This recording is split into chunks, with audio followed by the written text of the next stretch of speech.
Jumpa lagi dalam acara rutin minggu pagi, yaitu dalam acara Ngaji Laku Utomo. Tema kali ini adalah mata kesadaran. Jadi kita akan banyak membicarakan masalah-masalah yang berhubungan dengan kesadaran dan potensi-potensi dari kesadaran itu. Zikir nafas sadar Allah. Jadi zikir itu menyadari. Jadi kalau zikrullah itu menyadari Allah atau sadar Allah. Nah, berzikir itu banyak alat yang kita gunakan. Kita bisa menggunakan tasbih, ya semacam ini. Tasbih, kita biasa berzikir dengan tasbih. Ini adalah alat. Kemudian bisa juga menggunakan detak jantung. Nah, detak jantung. Kemudian ada juga menggunakan krikil, ya, krikil itu. Ya, krikil. Ada juga yang sekarang ini banyak menggunakan counter, yaitu bulatan kecil yang ada angkanya ditekan. Itu ada angkanya, jalan terus. Nah, di sini kita menggunakan nafas sebagai alat. Jadi karena kita menggunakan nafas sebagai alat, maka kita sebut zikir nafas. Mengapa kita menggunakan nafas? Ya. Menggunakan nafas ini agar dalam setiap hembusan nafas kita selalu berzikir. Jadi dalam setiap hembusan nafas kita selalu berzikir. Ini yang kita latih. Mengapa kita menggunakan zikir nafas? Zikir nafas sadar Allah. Nah, ini sadar itu hubungannya dengan kesadaran dan menyadari. Menyadari siapa? Menyadari Allah. Nah, kita berzikir nafas itu agar kita senantiasa menyadari Allah dalam keseluruhan aktivitas hidup kita selama 24 jam sampai nanti akhir nafas kita. Jadi dalam aktivitas apapun kita senantiasa sadar Allah. Ini yang kita latihkan. Makanya pada saat kita diam, santai, nyaman, pada waktu duduk, pada waktu berbaring, atau pada saat apapun, kemudian kita berzikir, ya. Kemudian kita selalu sadar Allah, kita menyadari Allah, ya. Itulah kita berlatih agar kesadaran terhadap Allah ini bisa langgeng, ya. Bisa otomatis, sehingga pada saat kita menjalankan amanah Allah dalam bentuk apapun, kita senantiasa sadar Allah. Nah, ini makanya disebut zikir nafas sadar Allah. Ada yang tanya dalilnya zikir nafas ada nggak? Ya ada. Itu sanadnya ada. Jadi di YouTube Bejo SA Channel bisa diperiksa. Kalau dalil-dalil tentang zikir itu banyak sekali. Bapak Ibu bisa cari sendiri di Al-Quran melalui buka Al-Quran langsung atau melalui Google, ya. Itu banyak, dan itu sudah sering kita sampaikan. Nah, poinnya di sini kita bicara masalah kesadaran dulu. Jadi seperti yang telah saya jelaskan pada video saya sebelum-sebelumnya, nah, kesadaran ini merupakan satu hal yang vital dalam kehidupan kita. Di sini kita berlatih kesadaran dalam zikir nafas ini dengan memperluas kesadaran. Kesadaran kita perluas dari kesadaran nafas ke kesadaran jasad. Jadi kita menyadari nafas kita, keluar masuknya nafas. Kemudian menyadari jasad kita, tubuh kita sampai kepala, terus sampai kaki, dan kerja dalam tubuh kita sadari. Kemudian kita perluas sampai alam semesta. Nah, ini namanya memperluas kesadaran. Jadi memperluas kesadaran itu ibarat kita di dalam balon. Nah, kita dalam balon, kemudian kita tiup. Kita tiup terus, kita tiup. Lama-lama balon itu kan mengembang. Kita berada di tengah-tengahnya. Nah, proses memperluas kesadaran seperti itu, mengembang terus, kita berada di tengah-tengahnya. Memperluas kesadaran. Sampai akhirnya pada kesadaran yang maksimal, yang bisa kita jangkau, kesadaran alam semesta. Setelah maksimal, maka kita akan masuk pada kesadaran Allah. Halo. Yang banyak ditanyakan masalah sensasi-sensasi pada saat memperluas kesadaran. Jadi biasa ada yang bertanya tentang bagaimana mengatur nafas, nafasnya pendek atau panjang, nafas dada atau perut. Nah, tentang nafas ini ya alami saja, sesuai nafas kita, ya, alami. Kita cukup sadari tanpa mengatur nafas. Kemudian ada yang merasakan tubuh digerak-gerakkan, diputar, disujudkan, dan lain-lain. Nah, itu diabaikan, biarin dah, nggak usah ditahan. biarin. Yang penting kita rileks, santai, kita selalu sadar dan terus berluas sadaran. Pada saat berluas sadaran, ini kesadaran terhadap nafas kita jangan sampai hilang. Ya. Kemudian ada sensasi pikiran. Pikiran kita kemana-mana. Nah, ini banyak yang bertanya masalah itu. Tapi pikiran kan bisa berpikir mana-mana, membayangkan planet-planet, bayangin. Ya biarin. Yang penting kita terus berluas sadaran. Jadi semua sensasi tentang jasa, tentang pikiran, tentang perasaan, rasa ini, rasa itu, ketemu ini, ketemu itu abaikan, apapun. Ketemu suara, ya, mendengar suara, abaikan. Telinga berdenging, abaikan. Ya. Kita seperti nampak satu sosok, abaikan. Ya, kita tetap memperluas sadaran, kemudian tetap menyadari nafas. Dengan kondisi yang rileks, kita perluas sadaran, sekaligus kita juga tidak melupakan kesadaran kita terhadap nafas. Maka semua sensasi itu akan berhenti. Akan berhenti. Pada saat kita masuk pada dimensi yang lebih luas, yaitu sadar Allah. Jadi sadar Allah itu lebih luas dibanding kesadaran semesta. Ya, lebih luas lagi. Baru kita menyadari Allah. Pada saat kita sampai pada kesadaran terhadap Allah Subhanahu wa taala, maka pikiran, kemudian sensasi-sensasi itu akan tertinggal. Kita masuk pada kesadaran jiwa. Jiwa kita yang menyadari Allah. Nah, pikiran kita akan tertinggal. Kita tidak bisa berpikir lagi. Sensasi-sensasi tidak bisa ikut lagi. Bekal-bekal pemahaman, pengetahuan, dan lain-lain, pengalaman-pengalaman masa lalu itu tidak bisa ikut lagi pada saat kita masuk pada kesadaran Allah. Ya, istilahnya kita sebut fana. Fana, dalam fana itu 3 sensasi itu tidak ada. Sensasi jasad, sensasi rasa, sensasi pikiran itu tertinggal semua. Nggak bisa ngikuti. Ya, setelah fana kita terus mendekat lagi ke Allah, mendekat lagi ke Allah. Ya. Sampai pada kesadaran roh. Nah, kesadaran roh, sampai pada kesadaran roh. Ini terus kita masuk, kita mendekatlah istilahnya, atau kita naik. Terus naik sampai pada kesadaran yang tertinggi, yaitu sumber dari kesadaran itu sendiri. Makanya pada video saya sebelumnya, yang barusan saya upload, itu, video nomor 151. Nah itu, bahwa kesadaran ini ternyata tempatnya tidak di jasad, tidak di jiwa, atau tidak di roh. Posisi kesadaran ini ada pada sumber kesadaran. Ada pada sumber kesadaran. Sumber kesadaran itu di mana? Tidak di mana-mana. Karena sumber kesadaran itu adalah Sang Kholik, Allah Subhanahu wa taala.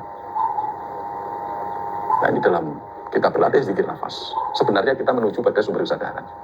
Jadi kesadaran itu dari sumbernya memancar pada jasad kita, pada jiwa kita, pada ruh kita. Memancar pada jasad. Ya. Kesadaran kalau sudah memancar pada jasad.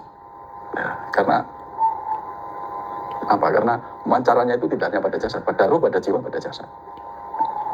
Nah, disinilah kita merasakan bahwa jasad atau tubuh ini perlu melakukan hal-hal ketakwaan. Jadi tubuh ini perlu diarahkan pada kesadaran, yaitu kesadaran terhadap Sang Pencipta yang disebut sadar Allah. Itulah sebabnya kita sholat, ya, itu tetap menggunakan jasad kita. Kita bekerja tetap menggunakan jasad kita. Kita berpuasa tetap menggunakan jasad kita. Kita melakukan apapun di dunia ini tetap membutuhkan jasad kita pada aktivitas kita sehari-hari. Nah, kita bisa menggunakan jasad kita kalau kita bisa menerima kesadaran yang sebenar-benarnya kesadaran atau kesadaran sejati yang berasal dari sumber kesadaran itu sendiri. Nah ini. Nah memang pada saat kita menuju pada sumber kesadaran itu, maka jasad kita akan tertinggal. Semua komponen yang berhubungan dengan jasadnya akan tertinggal. Nah, kesadaran jiwa terus muncul pada kesadaran roh. Dimensi roh inilah yang terdekat, paling dekat dengan sumber. Karena apa? Karena memiliki sifat yang sama dengan sumber. Dan roh inilah yang ditiupkan langsung oleh Allah Subhanahu wa taala pada setiap manusia. Pada semua manusia. Tidak peduli agamanya apa, bangsanya, bangsa apa, ya, politiknya apa, warna kulitnya apa. Pokoknya yang masih bernama manusia itu pasti menerima, pasti di dalamnya ada ruh Allah di situ. Min ruhi. Don't skip this video. Jadi kita berlatih zikir nafas sadar Allah. Ini sebenarnya perjalanan menuju ke sumber kesadaran. Innalillahi wa inna ilaihi rojiun. Jadi kita kembali, kembali ke Sang Khalik, kembali ke Allah Subhanahu Wa Taala. Karena itu, bagaimana agar pancaran kesadaran itu sampai pada jasad, jiwa, ruh kita? Ya jangan sampai pancaran itu tertutup. Ya, tertutup oleh apa? Oleh hijab-hijab, oleh kotoran-kotoran, oleh keinginan-keinginan duniawi, tertutup oleh ego, tertutup oleh sifat-sifat negatif kita, nafsu-nafsu negatif kita. Nah, karena kita bisa membuktikan bahwa yang tidak pernah hilang, ya, yang selalu ada, yang hidup, yang abadi, itu adalah kesadaran sejati. Nah itulah yang saya katakan, itulah sejatinya diri kita. Diri kita yang sejati, yaitu kesadaran yang sejati. Nah ini, mengapa kesadaran tidak di jasad, tidak di jiwa, atau tidak di ruh? Analogi yang bisa saya sampaikan untuk memperjelas, meskipun mungkin juga tidak terlalu cocok ya, mungkin ya, yaitu ya HP kita, Android kita. Di Android kita itu banyak sekali software. Ya. Jadi Android itu ada hardware, ada software. Seperti kita ada hardware. Hardware-nya apa? Jasad. Software-nya apa? Jiwa. Nah, kemudian di Android kita itu ada operating system-nya ya. Entah kalau di Android sekarang namanya apa. Kalau dulu di komputer itu yang sejenis ini namanya operating system. Ada otaknya lah, otaknya komputer. Ya. Operating system itu ruhnya. Jadi Android kita itu bisa bekerja, ya, itu karena ada pancaran, ya, pancaran gelombang-gelombang, frekuensi-frekuensi dari pemancar, ya, dari pemancarnya. Ya. Jadi dari pemancarnya itu ada sender, ada receiver. Pemancarnya itu adalah sender, Androidnya itu receiver. Ya. Jadi diri kita itu sebenarnya hanya alat, hanya perangkat yang tidak akan pernah berfungsi apa-apa kalau tidak menerima energi, kekuatan, hidayah, anugerah dari sang sumber, yaitu Allah Subhanahu Wa Taala. Nah, kesadaran itu punya power, ya, punya potensi, punya kekuatan, ya, dan punya banyak hal. Intinya punya power. Seperti pada Android kita itu banyak aplikasi di situ. Nah, aplikasi misalnya ada YouTube, ada WhatsApp, ada Facebook, ada Zoom, dan aplikasi-aplikasi lain. Seperti kita, ya. Kita ini perangkat yang sudah lengkap, perangkat yang sudah sempurna, dan banyak aplikasi-aplikasi dalam diri kita. Ya, kita tinggal gunakan aplikasi yang mana. Ada yang baik, ada yang buruk, ada yang mendukung, ada yang tidak mendukung, dan lain-lain, banyak sekali. Ada potensi ini, potensi dagang, potensi mengajar, potensi tani, bakat olahraga, ada minat, dan lain-lain. Ada ego, ya. Ada sifat-sifat positif, ada sifat-sifat negatif. Itu ibarat dalam Android kita itu aplikasi. Kesadaran itu punya power. Punya power. Jadi potensi-potensi yang ada pada diri kita itu bisa berfungsi. Itu kalau ada kesadaran yang berasal dari sumber, yaitu dari Allah Subhanahu Wa Taala. Karena kita ini sebenarnya hanya alat, ya, yang tidak bisa berguna apa-apa kalau tidak ada Allah Subhanahu Wa Taala yang menggerakkan diri kita.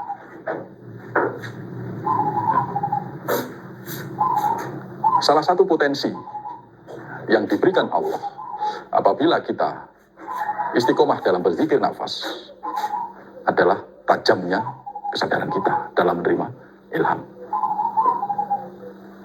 Jadi kesadaran kita akan semakin tajam. Itu adalah power. Kita akan peka dalam menerima ilham, menerima isyarat. kepekaan itu tidak hanya kemampuan untuk melihat saja, tapi di situ ada power yang berasal dari Allah. Power apa? Atau kekuatan-kekuatan apa? Ya, yang biasa saja, yang alami saja lah, yang bisa kita gunakan sehari-hari, yaitu kekuatan indera kita, kekuatan kita melihat. Nah, karena ada kekuatan kita bisa melihat, karena ada kekuatan hidung kita bisa mencium atau membau, karena ada kekuatan telinga kita bisa mendengar, karena ada kekuatan mulut kita bisa bicara. Itu kekuatan-kekuatan dari kesadaran yang nyata. Sampai pada kekuatan-kekuatan yang halus sekali, yaitu ketajaman mata kesadaran. Ketajaman mata kesadaran ini bisa digunakan untuk mempengaruhi orang lain, bisa digunakan untuk menggerakkan orang lain, bisa juga digunakan untuk komunikasi dengan teman-teman, tetangga, sekitar, anggota keluarga, komunikasi dengan alam. Itu dengan kesadaran, atau istilahnya komunikasi batin. Kesadaran punya kemampuan untuk menerima tanda-tanda alam. I don't care what you're doing. Dan kesadaran itu kalau sudah tajam, ya, mata kesadaran, yang saya katakan mata kesadaran, kalau sudah tajam dalam penglihatan, dia akan bisa menerima ilham. Jadi kesadaran juga punya kemampuan menerima ilmu-ilmu pemahaman dari Allah langsung. Karena ada juga yang tidak langsung, artinya melalui, ada perantaranya. Yang tidak langsung ini misalnya, ya kita baca buku, baca Al-Quran, itu melalui tulisan itu kita pahami. Lalu itu ilmu Allah yang kita terima melalui kitab, hadis, buku-buku ilmu pengetahuan, media sosial, termasuk YouTube ini. Nah, itu ilmu-ilmu Allah yang kita terima melalui satu perantara. Tapi kesadaran yang telah tajam, mata kesadaran yang telah tajam, itu mampu menerima yang tanpa perantara. Jadi dari sendernya, dari sumber kesadaran, langsung memancar masuk pada ruh, jiwa, dan jasad kita.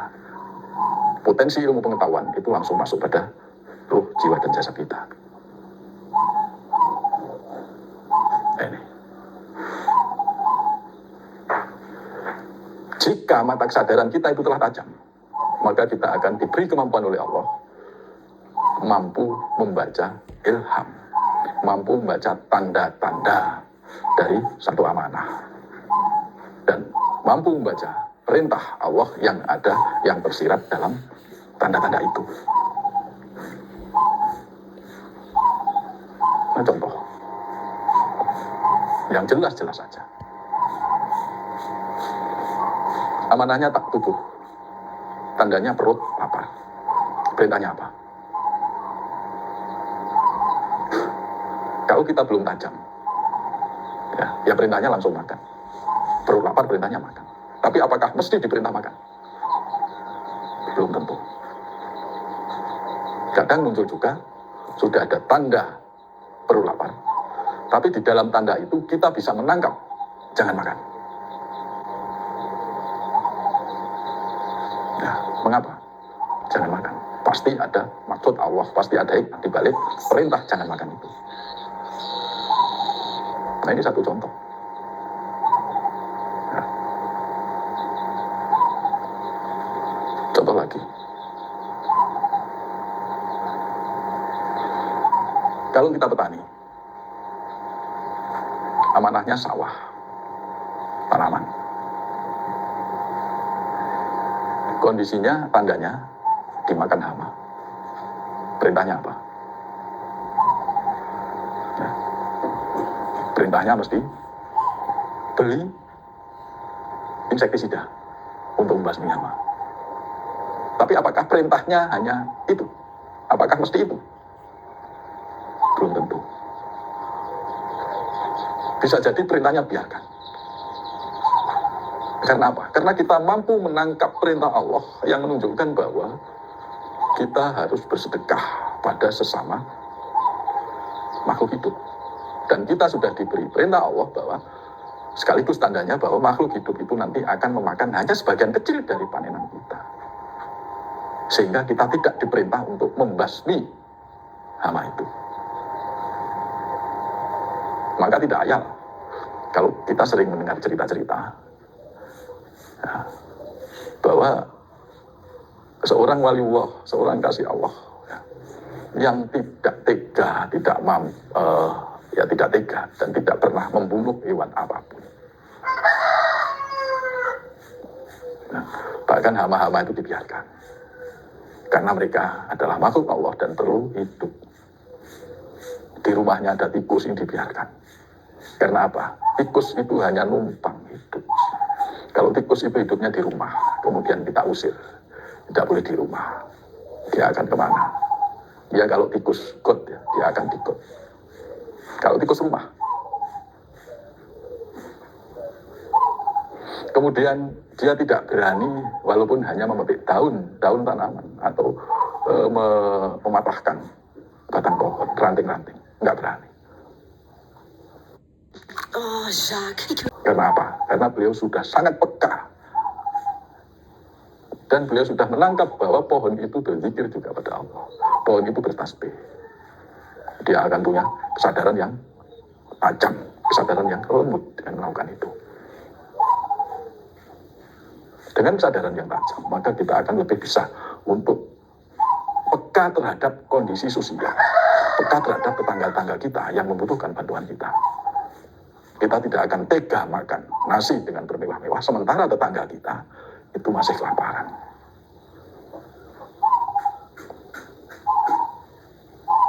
Nah, itu salah satu power dari keajaman mata kesadaran. Jadi bukan hanya hal-hal yang gaib saja yang mampu ditangkap ya. Maksud saya gaib itu seperti makhluk-makhluk yang tidak terlihat, yang tidak terlihat oleh mata jasad ini. Bukan hanya itu. Nah, bukan hanya membaca pikiran orang, bukan hanya menangkap tanda-tanda yang akan terjadi. Jadi kekuatan mata kesadaran ini akan menumbuhkan satu kepekaan diri kita pada lingkungan sosial kita dan lingkungan alam kita. Dia akan menghormati semua makhluk ciptaan Allah, walaupun makhluk itu memusuhi kita. Itu kepekaan mata kesadaran. Jadi kalau hanya melihat gaib, kemudian terawangan dan lain-lain, kita bisa melihat saudara kita yang jauh dan lain-lainnya. Itu hal-hal yang sebenarnya bukan hal yang substansi, bukan hal yang pokok.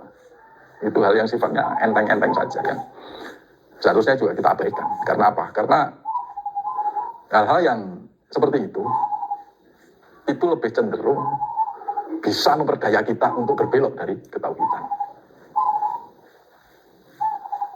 Jadi memang ada beda antara mata batin yang terbuka dengan mata kesadaran. Terbukanya mata batin itu tidak menunggu orang sadar Allah atau enggak menunggu orang percaya Tuhan atau tidak. Setiap orang bisa berlatih buka mata batin. Dan ada juga yang terbuka ke bawaan. Nah, terbuka karena bawaan itu juga ada dua faktor. Yang pertama, ya, pada saat bapak ibunya itu melakukan hubungan suami istri, itu lupa berdoa, lupa mohon perlindungan pada Allah. Sehingga apa? Sehingga makhluk sebangsa jin itu masuk, ikut dalam aliran sperma dan dibuahi. Maka lahirlah bayi yang mampu melihat hal-hal yang makhluk-makhluk yang gaib seperti jin dan sebagainya. Sebenarnya yang melihat siapa? Yang melihat ya jin yang telah menyatu pada diri bayi tersebut. Nah itu kalau dihilangkan bisa, dinormalkan bisa. Kalau yang umum terjadi dibawa ke seseorang kiai atau orang yang punya kemampuan untuk diruqyah, nah itu bisa hilang ke yang normal. Yang kedua, itu memang oleh Allah diberi potensi sejak lahir, mata batinnya terbuka. Sejak lahir diberi kepekaan untuk melihat hal-hal yang makhluk-makhluk yang gaib. Nah kalau kondisinya demikian itu tidak bisa diruqyah. Dan terbukanya mata batin, baik yang mulai lahir maupun yang kita pelajari, belajar melakukan latihan untuk membuka mata batin, itu tidak menunggu kita sadar Allah atau enggak. Tidak menunggu kita harus berlaku baik atau enggak. Bahkan orang yang enggak beragama pun bisa. Tetapi mata kesadaran itu tidak bisa tajam, tidak bisa peka, atau tidak bisa terbuka kalau kita tidak sadar Allah. Nah, kalau kita sadar Allah, maka setelah kita mencapai tingkat kesadaran tertentu, Allah akan berikan ketajaman atau kepekaan terhadap kesadaran kita.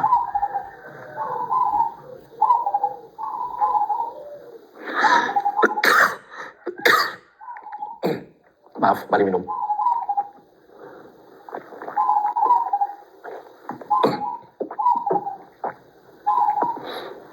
Dan Allah akan berikan sesuai dengan kebutuhan kita, sesuai dengan tugas hidup kita.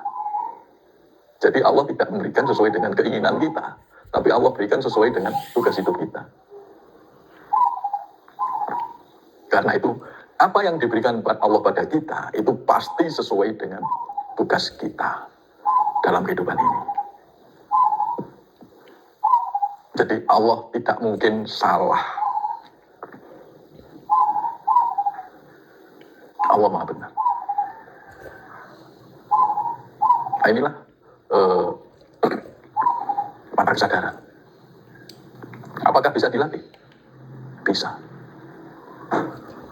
Caranya bagaimana? Agar mata kesadaran kita semakin tajam. Kita semakin peka terhadap diri kita, terhadap lingkungan kita, peka terhadap segala hal. Pertama yang tidak bisa ditinggalkan adalah dengan istiqomah berzikir nafas. Makanya berzikir nafas tidak sama dengan berdoa. Berzikir nafas itu harus murni, artinya bersihkan diri kita, kosongkan diri kita dari segala hal, isi apapun, kosongkan semuanya. Baik itu keinginan, harapan, ilmu, kemudian semualah kita kosongkan, kosong. Ya, kita kosongkan. Agar apa? Agar pancaran kesadaran itu bisa masuk. Nah, dalam diri kita, itu jangan diisi yang lain-lain. Nah, yang berhak pada diri kita hanya satu, Allah Subhanahu wa Ta'ala. Jadi, mobil jangan dimasukkan dalam diri kita, dalam kesejatian kita. Uang jangan dimasukkan dalam kesejatian kita. Masalah jangan masukkan dalam kesejatian kita. Dunia ini jangan dimasukkan dalam diri kita. Kalau dunia ini masuk, semua masuk, utang masuk, urusan pekerjaan, istri dan lain-lain, semua masuk. Allah di mana? Maka berzikir nafas, itu kosongkan. Ya, agar Allah manjing dalam diri kita. Karena yang berat atas diri kita hanya Allah Subhanahu wa Ta'ala. Sehingga zikir kita murni. Ya. Murni ke Allah. Kita akan bisa menerima pancaran kesadaran dari sang sumber kesadaran. Atau bahasa lain yang sering digunakan, kita bisa menerima pancaran cahaya ilahi, nur ilahi. Itu akan masuk. Cahaya jangan diartikan sinar. Cahaya itu potensi, ya. Kesadaran dan potensinya. Potensinya apa? Macam-macam, banyak sekali. Jadi cahaya bisa berupa ilmu yang masuk, kepekaan, dan potensi-potensi yang lain. Ketajaman intuisi, kemampuan bersosialisasi, karisma, dan lain-lain. Itu bisa masuk. Dan Allah itu bisa kokoh dalam diri kita. Kalau Allahnya kokoh, diri kita yang nggak kokoh dalam bergantung pada Allah. Jadi kosongkan. Ya, biar kesadaran sejati yang ada pada diri kita. Kalau kesadaran sejati itu sudah bisa kita terima, maka kita akan bisa dengan cepat meluncur pada sumber kesadaran, yaitu Allah Subhanahu wa Ta'ala. Nah, ini yang kita perlu latih. Jadi melatih mata kesadaran, agar peka, agar tajam, agar kita bisa menggunakan powernya. Maka yang tidak bisa ditinggalkan adalah kita berlatih zikir nafas sadar Allah sesering mungkin, setiap hari. Usahakan setiap hari lebih dari 1 kali. Misalnya waktu setelah sholat fardu atau waktu yang lain yang kita longgar. Itu berlatih. Jadi kita duduk istiros, kita duduk timpo, mungkin kita bersila. Kemudian kita Allah, itu berlatih. Berlatih agar kita senantiasa sadar Allah. Kalau kita sudah bisa menerima pancaran kesadaran yang sejati, artinya kita sudah sadar Allah, sudah ma'rifatullah. Nah, maka disitulah karena ego kita telah off, ya. Jadi nafsu-nafsu negatif kita off, karakter-karakter yang sifatnya negatif juga off, sifat-sifat negatif off, semua off. Terwijl iedereen imponeert. Power dari sadaran itu akan aktif, akan berfungsi. Itu latihan pertama. Latihan kedua, yaitu pada tahap aplikasi, pada tahap penerapan dalam kehidupan sehari-hari. Yaitu, jangan biasakan berpikir, mempertimbangkan pertimbangan ini dan itu dalam melakukan, menjalankan amanah Allah. Jadi jangan dipikir-pikir dulu untung ruginya dan lain-lain. Seseorang yang telah sadar Allah, dia pasti akan sadar amanah Allah. Dia akan menyadari seluruh aktivitas hidupnya ini adalah amanah Allah. Kesadaran itu sangat penting. Dua aktivitas yang sama, yang satu mandi karena ingin segar, yang satunya mandi karena perintah Allah, karena menjalankan amanah. Ini dampaknya sangat berbeda sekali. Yang satu makan karena lapar, yang satunya lagi makan karena perintah Allah, menjalankan amanah Allah. Dampaknya juga berbeda sekali. Nah, ini kita perlu berlatih. Sadari bahwa seluruh aktivitas hidup kita adalah menjalankan perintah Allah. Dan menjalankan perintah Allah itu jangan dipertimbangkan dulu. Nggak perlu dipikirkan untung rugi dan lain-lain. Ada perintah, jalankan. Just do it, segera.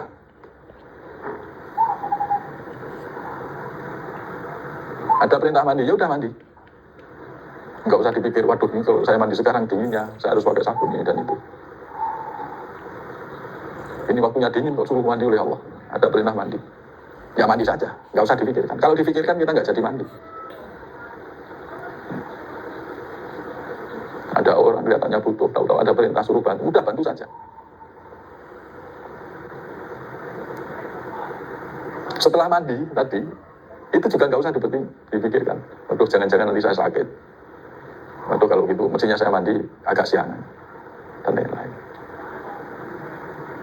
Seperti setelah bantu orang, sebelum bantu orang jangan dipikirkan. Ya, mau sedekah ya sedekah. Setelah selesai sedekah, ya sudah selesai. Jangan dipikirkan lagi. Dan jangan ditunda-tunda. Ada perintah sekarang, jalankan. Nggak usah ditunda-tunda nanti. Nah ini yang membuat mata kesadaran kita semakin tajam.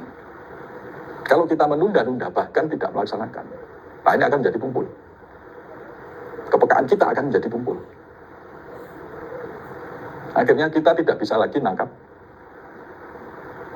tanda-tanda yang diberikan Allah. Kita tidak bisa lagi menangkap ilmu yang diturunkan langsung oleh Allah pada diri kita. Dan pada akhirnya nanti terbentuklah satu hijab, ya hijab ketauhidan. Jadi kita akan tidak pernah sampai pada Allah SWT, nggak pernah usul. Tapi rumangsane wis usul. Ini kalau udah main rasa, perasaanku, aku wis usul. Aku wis fana, rumangsaku. Kalau masih rumongso, berarti belum. Nah ini yang perlu kita latih. Nah ini saya berlatih seperti itu. Saya melakukan seperti itu. Terus berlatih. Sehingga kita diberi ketajaman pandangan kita. Mata kesadaran mampu melihat di sebalik semua yang kita lihat. Jadi kalau kita melihat tasbih ini, mata jasad kita itu melihat ini tasbih, tapi mata kesadaran kita melihat di sebalik tasbih. Siapa? Zatullah, Allah. Kita melihat tetangga, saudara, teman. Yang kita lihat mata jasad kita melihat bentuk manusia, tapi mata kesadaran kita melihat di sebalik bentuk manusia itu. Mata kesadaran kita melihat itu Zatullah. Kita melihat mobil, mata jasad melihat itu bentuk mobil, mata kesadaran kita melihat Allah. This is like Lihat anjing, mata jasad itu kita melihat bentuk anjing, tapi mata kesadaran kita melihat di sebalik anjing itu Zatullah. Jadi kemanapun kita menghadap, di situ yang kelihatan adalah wajah Allah atau Zatullah. Nah, ini bukan hanya pemahaman. Nah, ini fakta. Fakta akan menjadi fakta kalau kita berlatih. Kalau nggak berlatih, ya hanya berhenti pada pemahaman. Ini udah paling luar biasa. Teori-teori pemahaman. Cocokkan dengan dalil. Masukkan dalil di situ cocok, di-share kemana-mana. Padahal kita belum melakukan, tapi kita sudah share. Kita ini kan suka berlagak ya, berlagak ampuh, berlagak bisa. Tulisan orang ini, itu, wah share kemana-mana. Padahal kadang-kadang kita juga belum membaca, apalagi melakukan. Kita belum apa-apa. Tulisan syekh ini, syekh itu. Dari kitab ini, kitab itu. Kita share kemana-mana. Nah, kita sendiri yang nge-share, itu kadang juga nggak paham isinya, kadang juga belum baca. Apalagi melakukan. Makanya marilah, kita belajar jujur. Kita nge-share itu, share yang sudah kita jalankan. Baik, mungkin itu dari kitab, dari tulisan-tulisan yang lain, tapi kita sudah menjalankan. Nah, baru kita share. Nah, karena di sini ini, kita sebagai pelaku spiritual. Kita ini pelaku spiritual. Kita ini berjalan menuju Allah. Maka apapun yang kita tularkan pada orang lain, ya, itu kita sudah melakukan dulu, baru kita sampaikan pada orang lain. Ya, kita harus beda dengan orang-orang yang tidak berspiritual. Bapak Ibu ini sudah sadar Allah, sudah ma'rifatullah. Maka sikap perilaku kita juga harus berbeda dengan yang belum sadar Allah. Oh, kalau bolehlah nge-share tulisan ini, tulisan itu ke grup manapun. Tapi pertanyaannya, kita sudah paham yang kita share atau belum? Kita sudah melakukan yang kita share ke grup lain atau belum? Kalau kita sendiri nggak melakukan, kita hanya share sana, share sini. Terus apa gunanya bagi kemajuan, bagi perubahan diri kita menuju pada Allah? Nggak ada. Paling-paling justru jadi hijab. Kita share tulisan yang ampuh-ampuh, tulisan yang bagus-bagus ke sana. Paling dalam hati kecil kita agar kita dianggap orang yang paling alim. Ya paling hanya seperti itu. Nah itulah pinternya setan ya. Pinternya setan itu membuat tipu daya dengan perbuatan-perbuatan yang seolah-olah baik. Itu maka kita harus hati-hati. Mari Bapak Ibu, kita istiqomah dalam berzikir nafas. Kita melatih menjalankan amanah tanpa dipertimbangkan, tanpa difikirkan. Kalau itu sudah bentuk perintah Allah, just do it, jalankan. Dan mari kita bersihkan diri kita dari kesirikan-kesirikan. Kita nggak cari hadiah, nggak cari timbal balik dari Allah. Yang kita cari adalah pemilik hadiah, pemilik alam semesta, pemilik semuanya, yaitu Allah Subhanahu wa Ta'ala. Bagi Bapak Ibu yang dalam siaran ini mengikuti, mengucapkan salam, saya jawab semuanya. Waalaikumsalam warahmatullahi wabarakatuh. Semoga kita bisa senantiasa istiqomah dan semakin lurus ketauhidan kita. Kita ingat telah berjanji pada Allah, Inna sholati wa nusuki wa mahyaya wa mamati lillahi rabbil alamin. Janji ini jangan sampai kita mengingkarinya. Saya mohon maaf, semua kebenaran untuk milik Allah. Bila itu hidayah. Assalamualaikum warahmatullahi wabarakatuh.